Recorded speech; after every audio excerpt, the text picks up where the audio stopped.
By now, I'm sure many of us have caught up with Tales of the Jedi, a great little mini-series that covers specific events, particularly around characters like Count Dooku, and the highlight of this video, the legendary Ahsoka Tano. Just like most things in Star Wars, whenever something new is released, it's bound to stir up some form of controversy. And with Tales of the Jedi, well, there's been no exception. You see, in the last episode of the series, the writers wanted to explain the story of Ahsoka after she buried the clones during the event of Order 66 and right before she joined the Rebel Alliance and went by the codename Fulcrum. I'm going to assume that you have watched the episode, so I won't go into detail to explain its events. So what is the current problem that is being discussed?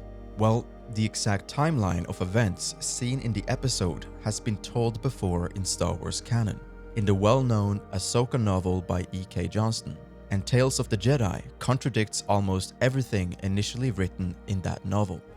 What are you doing?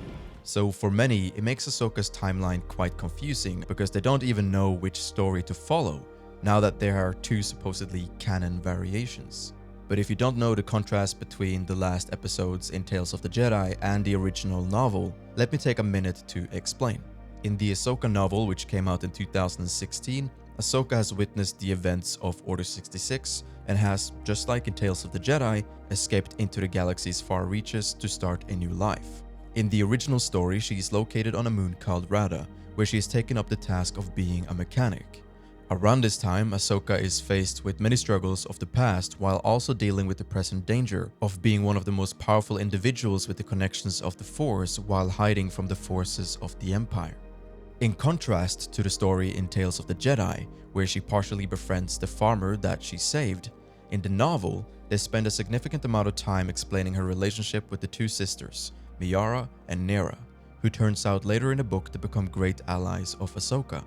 And closing to the novel's end, Ahsoka is faced with fighting an Inquisitor, one which we have seen in the Star Wars comics before, known as the Sixth Brother. Eventually, this Inquisitor is defeated, similarly to the one seen in Tales of the Jedi, by having Ahsoka disable the lightsaber after grabbing its hilt in mid-combat. In the animated show, Ahsoka uses this advantage to decapitate the Inquisitor,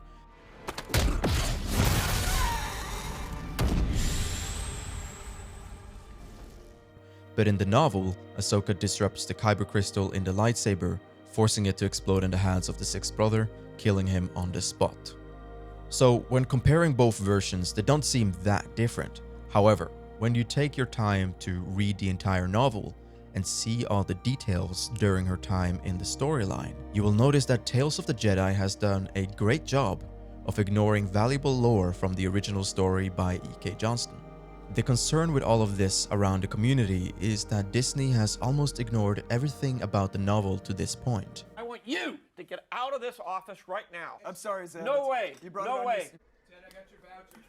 Out! Even before Tales of the Jedi was released, the book covered the event when Darth Maul is captured on Mandalore, but later, in Clone Wars Season 7, they decided to tell that line of events differently. You can find many moments where nothing really adds up to the animated show's recent changes in relation to the books. This has left fans frustrated and worried, including me, that it could show a growing pattern of Disney beginning to tell stories over again and ignore the previously written work, despite them being considered canon. They have done this before, just look at all the old Legends material that we have now, so it's not out of the possibility. But to round up a few other examples to compare, in the current canon, we know that the Sixth Brother died at the hands of Ahsoka. We also know that one of the sisters, Miara, was present during the ceremony following the Battle of Yavin, as described in the novel from a certain point of view. But if Ahsoka never met the Sixth Brother, nor the sister, as it was never elaborated in Tales of the Jedi, it creates a massive contradiction in the canon timeline. And the location where Ahsoka is working has also changed, as in the novel, it's described as a town of a few hundred farmers, lots of daily activities, a quite popular local bar, and a farmland which resides only in close proximity as everything else is rocky hills and caves, let alone the fact that there's an Imperial facility close to the town.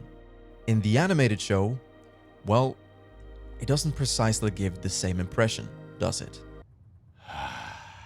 It is certainly concerning that they have made these significant changes to a character as big as Ahsoka, and it's a gamble against people's attachment to the original novel, and it begs the question, can the original book now be considered a new form of Star Wars Legends?